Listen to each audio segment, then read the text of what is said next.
Now look at the notes for Extract 1.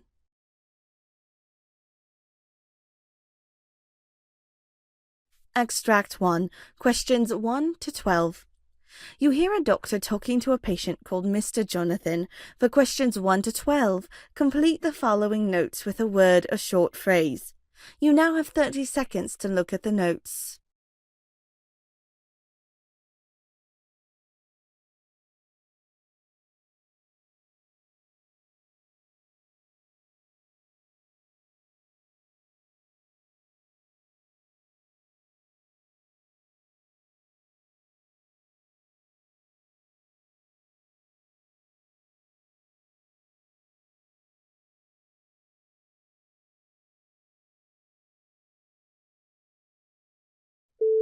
Good morning, doctor.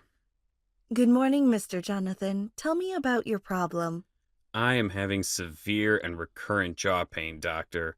There's also numbness and tingling along the jaw, teeth, and tongue. How long have you had these problems? For the past 6 months, I even consulted a dentist, but the dental evaluations are normal. I was also diagnosed with a throat infection last week, and I was prescribed Avalox, which I've almost completed. I am taking cough drops and trying to increase fluids. Oh, I see. Do you drink or smoke? No, doctor, but I used to chew tobacco for about 30 years, but I've recently stopped. Okay. Moreover, I've also lost the sensation of taste. The numbness is on the left lateral tongue and jaw that extends from the angle of the jaw to my lip, doctor. Recently, I've gained about 20 pounds of weight, and that may be due to decreased activity. Do you get headaches? Yes, doctor, about twice in a month. Do you experience any fever or chills? No, doctor. Do you have any tooth pain, especially while biting? No, doctor. Have you had any jaw popping? No, doctor. Any spasm of the jaw that is trismus? No, doctor. I've stopped chewing tobacco, and I'm using Nicorette gum now, doctor. Okay. What's your age now? 50 years. Have you ever had any surgery? Yes, pertinent for hernia repair surgery. What medications are you taking at the moment? Tylenol, and I'm on Nicorette gum. Are you allergic to any medicine? Yes, I'm allergic to codeine. I used to feel dizzy or lightheaded when I took codeine. Your blood pressure is 138/82, pulse 64 normal, temperature 98.3, and your weight is 191 pounds. Your oral cavity is normal with good moisture. You have a slightly decreased sensation to your left jaw that extends to the left lateral tongue and left intrabuccal mucosa. The fiber optic nasopharyngoscopy reveals a moderately deviated nasal septum to the left, large inferior terminates. You have developed persistent paresthesia of the left manual teeth and tongue, possibly neoplasm within the mandible. You have also developed hypogeusia with loss of taste and dry mouth syndrome called xerostomia. I would suggest you have a CT of your head, including sinuses and mandible, so that I can evaluate and make sure you have not developed neoplasm. Take plenty of fluids and come and see me again when you get your diagnosis reports.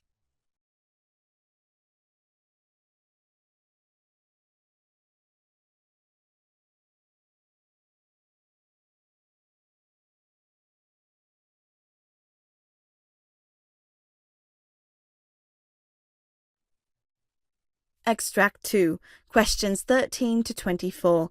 You hear a physician talking to a patient called Mr. Tulinsrue.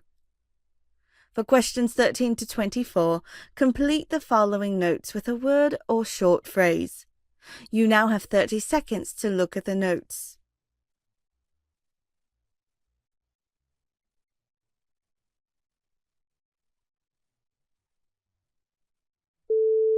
Hello, doctor. Good morning. Good morning. May I find out what the problem is? I've been experiencing the symptoms of heart failure for the past year, doctor. Although it appears okay in general, I feel a lot of stress and fatigue. I've also noticed shortness of breath with exertion. I am getting attacks of severe shortness of breath and coughing that usually occurs while I'm sleeping. I have developed edema and had a mild leg swelling a while ago. Do you have severe chest pain called angina, palpitations, or syncope? No, doctor, but I feel some irregularity in my pulse. Over the past 10 months, these symptoms have been gradually worsening. Over the past year, I've gained about 20 kilograms in weight, doctor. What's your age? 63, doctor. Have you had any previous illnesses? I had right inguinal hernia surgery 7 years ago. I had trauma to my right thumb. Do you have diabetes, mellitus, or heart murmur? No, doctor. Do you smoke or drink? I don't smoke, but I drink. Tell me about your family history. Any illness? My mother's alive at 92. My father died at 76 of a heart attack. Are you taking any medications?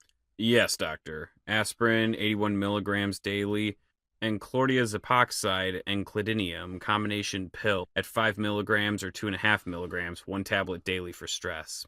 Are you allergic to any medicines? No, doctor. Okay, well, according to my comprehensive cardiovascular examination, your blood pressure is 120/70 in each arm seated. Your pulse is 80 beats per minute and regular. Your breathing is 2 times per minute, and that is unlabored. Lungs are clear to auscultation and percussion. The first and second heart sounds are normal.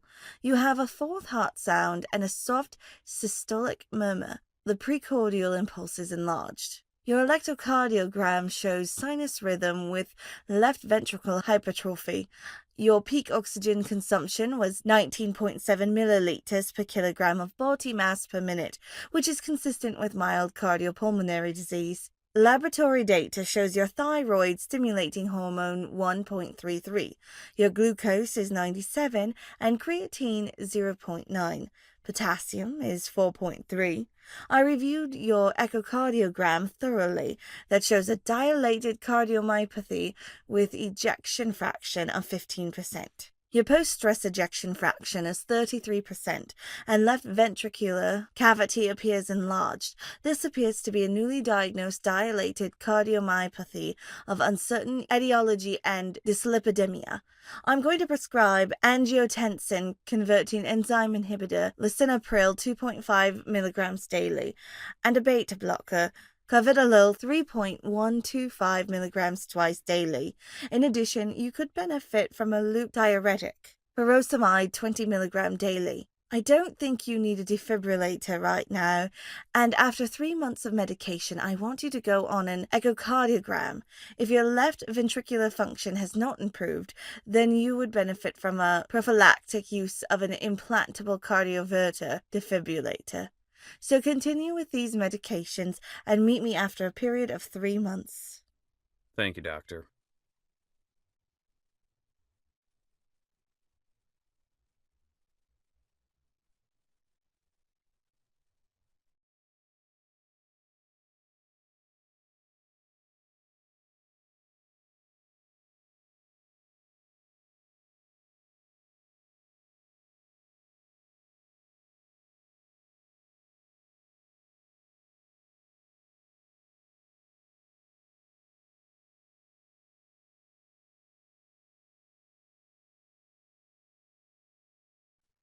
That is the end of Part A. Now look at Part B.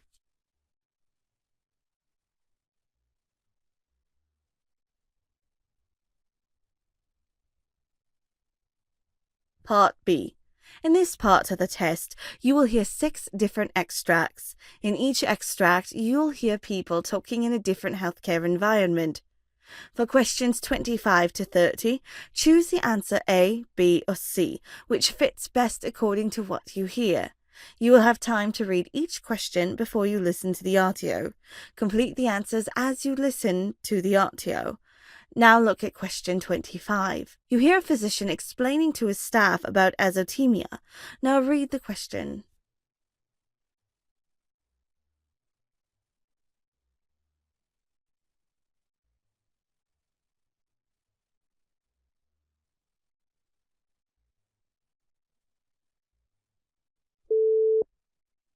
Hello, doctor. Can you please explain azotemia to me? Azotemia is a kind of nephrotoxicity that occurs when there's nitrogen in our blood. Uremia occurs when there's urine in your blood. When excess nitrogen becomes toxic to our system and results in uremia or uremic syndrome. If untreated, azotemia can lead to acute renal failure. When fluid isn't flowing enough through the kidneys, prerenal azotemia occurs, creating high levels of urea and serum creatine concentration. This is the most common type of azotemia and can be reversed. Usually, intrinsic azotemia is caused due to sepsis, infection, or disease. Acute tubular necrosis is the most common type of intrinsic azotemia. Postrenal azotemia is caused by an obstruction in the urinary tract. Postrenal azotemia can also occur with prerenal azotemia. Question 26. You hear a physician explaining to her nurse about bilirubin blood level. Now read the question.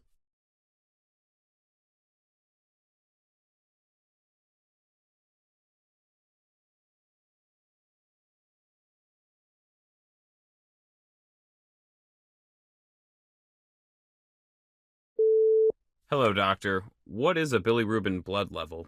As a result of breakdown of red blood cells, bilirubin is released into the blood. Bilirubin is used by the liver to make bile. Generally, a small amount of bilirubin is present in the blood. The increased level of bilirubin in blood could be a symptom of a liver or blood problem. A common cause of increased bilirubin is Gilbert syndrome, a deficiency in an enzyme. As the bilirubin levels in the blood get higher, the white part of our eyes, called sclerae, may turn yellow. Also, our skin may appear yellowish. This is called icterus or jaundice. Question 27. You hear a physician explaining to her nurse about celiac disease. Now read the question.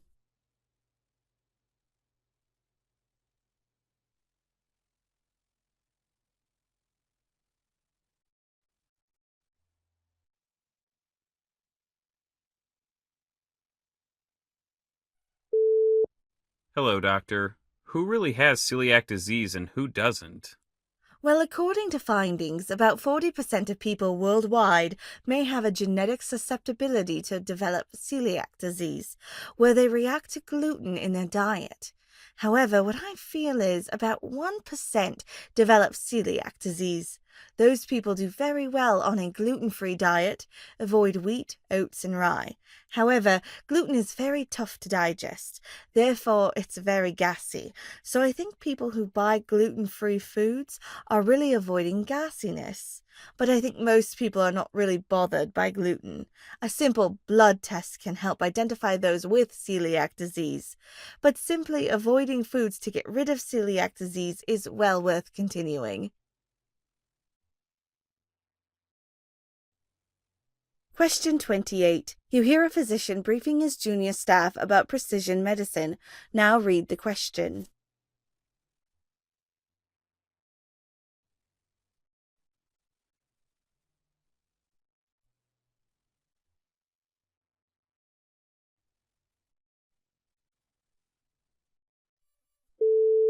Precision medicine is an emerging strategy for disease treatment based on the individual variability in genes, environment, and the lifestyle of each patient, allowing healthcare professionals and researchers to deliver precise treatment strategies for specific diseases in specific types of patients.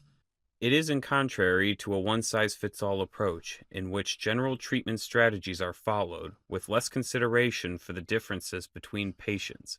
Although the term precision medicine may be relatively new, the concept has been a part of healthcare for many years. For instance, a person who requires a blood transfusion is not given blood from a randomly selected donor. Instead, the donor's blood type is matched to the patient to reduce the risk of complications. However, the role of the precision medicine in patient treatment is relatively limited.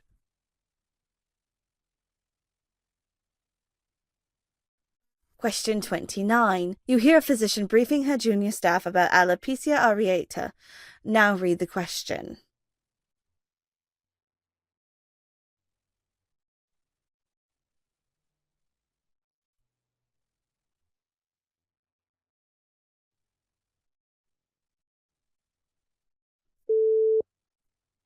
In most people with alopecia areata, hair falls out in small, round patches, leaving round shaped areas of bare skin. Often, this patchy hair loss occurs on the scalp. However, it can affect other parts of the body as well.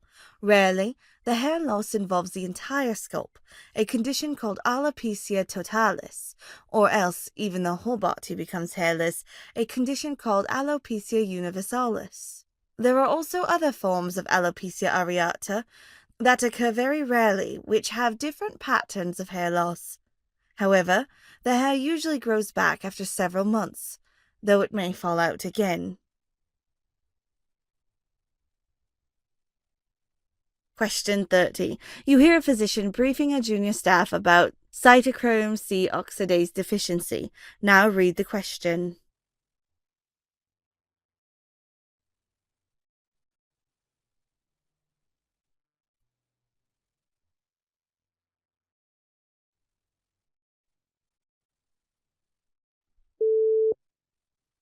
A genetic condition called cytochrome C oxidase deficiency affects several parts of the body, including the skeletal muscles, the brain, the heart, or the liver. Usually, the symptoms and signs begin before 2 years of age, however, appear at a later stage in mildly affected individuals. The severity of the disease varies widely among affected patients, even among those who belong to the same family. Patients with mild cytochrome C oxidase deficiency tend to have myopathy and hypotonia with no other related health issues. More severely affected patients have problems in multiple body systems, including encephalomyopathy, hypertrophic cardiomyopathy. Another possible feature of this condition is an enlarged liver called hepatomegaly that may result in liver failure. Many patients with cytochrome C oxidase deficiency have a specific group of features known as Leigh syndrome that include movement problems, loss of mental function, eating difficulties, hypertrophic cardiomyopathy, and brain abnormalities.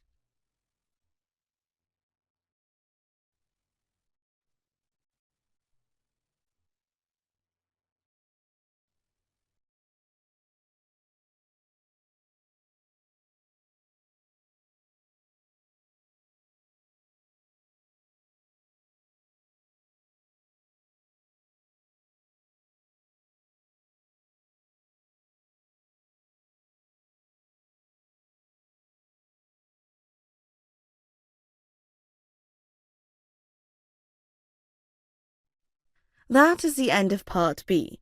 Now look at Part C.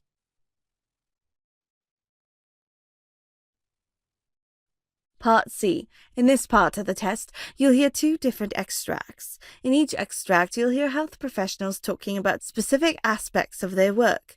For questions 31 to 42, choose the answer A, B, or C, which fits best according to what you hear. Complete the answers as you listen to the audio. Now look at Extract 1. Extract 1. Questions 31 to 36. You hear the doctor briefing her staff about the different types of biopsies used in cancer diagnosis. You have 90 seconds to read questions 31 to 36.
The samples of tissue cells can be taken from almost any part of the body, depending on the type of tumor and its location.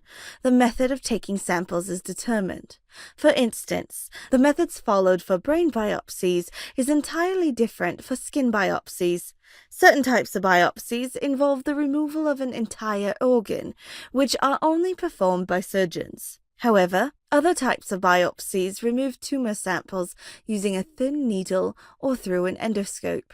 In this session, I am going to explain the most common types of biopsies used in cancer diagnosis. Needle biopsy. Fine needle biopsy or fine needle aspiration and core needle biopsy or core aspiration are the two types of needle biopsies.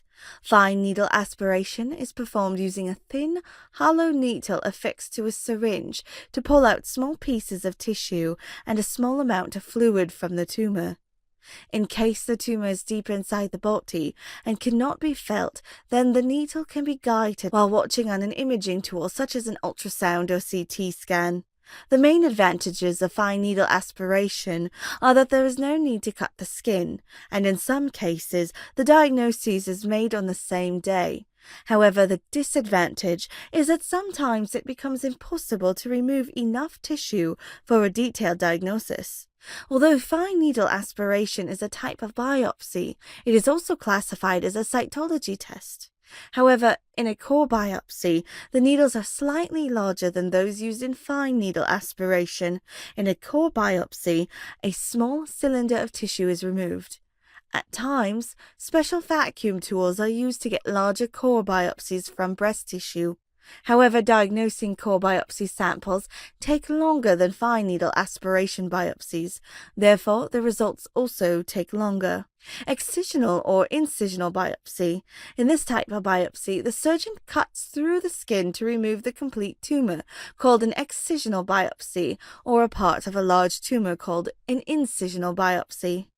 In an endoscopic biopsy is a flexible, thin, lighted tube with a lens or a video camera affixed at the end, allowing the physician to look into the internal parts of the body.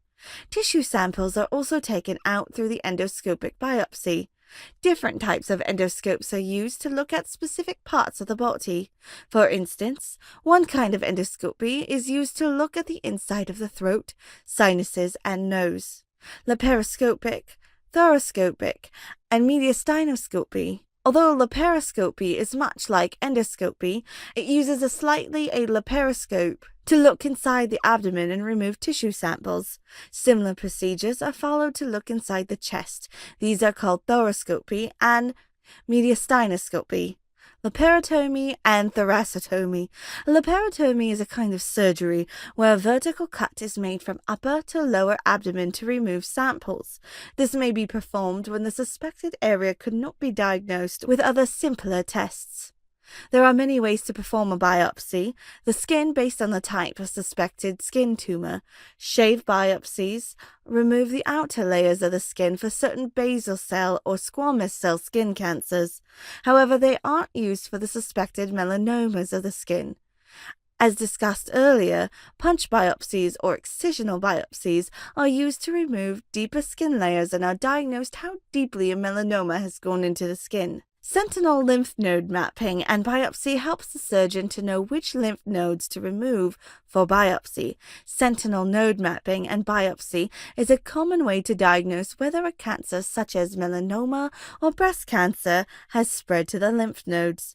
This can detect the lymph nodes that drain lymph fluid from where the cancer originated.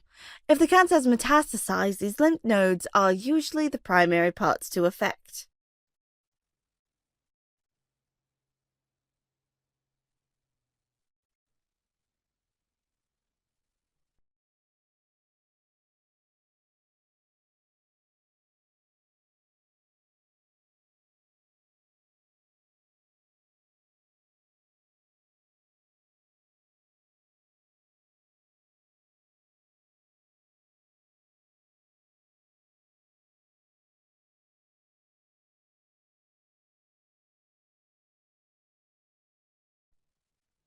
Extract 2. Questions 37 to 42. You hear the doctor giving a lecture to the junior doctors on different types of Kaposi sarcoma. You have 90 seconds to read questions 37 to 42.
Kaposi sarcoma is a type of cancer that forms from the cells that line blood vessels or lymph. It usually looks like tumors on the skin or on mucosal surfaces, such as inside the mouth. However, Kaposi sarcoma tumors can also develop in other parts, such as in the lymph nodes, digestive tract, or the lungs. The abnormal cells of Kaposi sarcoma form red, purple, or brown tumors or blotches on the skin. These affected areas are known as lesions. Often the skin lesions of Kaposi sarcoma appear on the face or legs. However, usually they cause no symptoms. Certain lesions on the groin area or legs may cause a painful swelling on the legs and feet. Kaposi sarcoma can cause severe problems or even become life-threatening when the lesions are in the digestive tract, liver, or lungs. For instance, Kaposi sarcoma can cause bleeding, while tumors in the lungs may cause trouble breathing. The different types of Kaposi sarcoma are defined by the different populations it develops in. However, the changes within the Kaposi sarcoma cells are very similar. Epidemic Kaposi sarcoma or AIDS-related Kaposi sarcoma. The most common type of Kaposi sarcoma in the US is epidemic or AIDS-related Kaposi sarcoma. This type of Kaposi sarcoma develops in people who are infected with HIV. However, a HIV-infected person does not necessarily have AIDS. The virus may be present in the body for a long time, often many years before causing any illness. The disease called AIDS outbreaks when the virus completely damages the immune system, resulting in certain types of infections or other medical complications, including Kaposi sarcoma. When HIV damages the immune system, patients infected with a certain virus are more likely to develop Kaposi sarcoma. Kaposi sarcoma is considered an AIDS-defining illness. That is, when Kaposi sarcoma occurs in the patients infected with HIV, that patient officially has AIDS. In the US, treating HIV infection with highly active antiretroviral therapy has resulted in fewer cases of epidemic Kaposi sarcoma. Yet, certain patients develop symptoms of Kaposi sarcoma in the first few months of highly active antiretroviral therapy. For HIV patients, highly active antiretroviral therapy can often progress the Kaposi sarcoma development. However, Kaposi sarcoma can occur in people whose HIV is well under control with highly active antiretroviral therapy. Once Kaposi sarcoma develops, it is still essential to continue highly active antiretroviral therapy. In the regions where highly active antiretroviral therapy is not accessible, Kaposi sarcoma in AIDS patients can advance quickly. Classic or Mediterranean Kaposi sarcoma occurs mainly in older people of Mediterranean, Middle Eastern, and Eastern European heritage. Classic Kaposi sarcoma is more common in men than in women. Patients have one or more lesions on their ankles, legs, or the soles of the feet. Compared to other types of Kaposi sarcoma, the lesions in classic Kaposi sarcoma do not grow quickly, and new lesions do not form as often. The immune system of patients with classic Kaposi sarcoma is not as weak as it is in those who have epidemic Kaposi sarcoma, but it may become weaker than normal. When this occurs, people who already have a Kaposi sarcoma associated herpes virus infection are more likely to develop Kaposi sarcoma, endemic Kaposi sarcoma, or African Kaposi sarcoma. Endemic Kaposi sarcoma occurs in people in equatorial Africa. Kaposi sarcoma-associated herpes virus infection is very common in Africa, therefore the risk of Kaposi sarcoma very high. Probably there are other factors in this region that weaken the immune system, such as malnutrition, malaria, and other chronic infections, which may also contribute to the development of Kaposi sarcoma. Endemic Kaposi sarcoma occurs in younger people under 40. Rarely, an aggressive form of endemic Kaposi sarcoma is seen in children before puberty.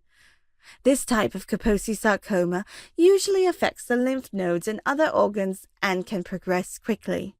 Iatrogenic Kaposi sarcoma or transplant-related Kaposi sarcoma.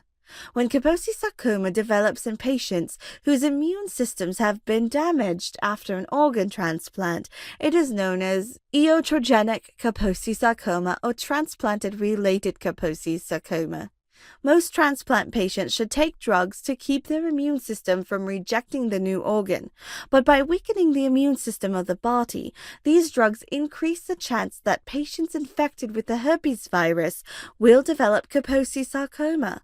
Discontinuing such immunosuppressive drugs or lowering the dose often makes Kaposi sarcoma lesions go away or get smaller.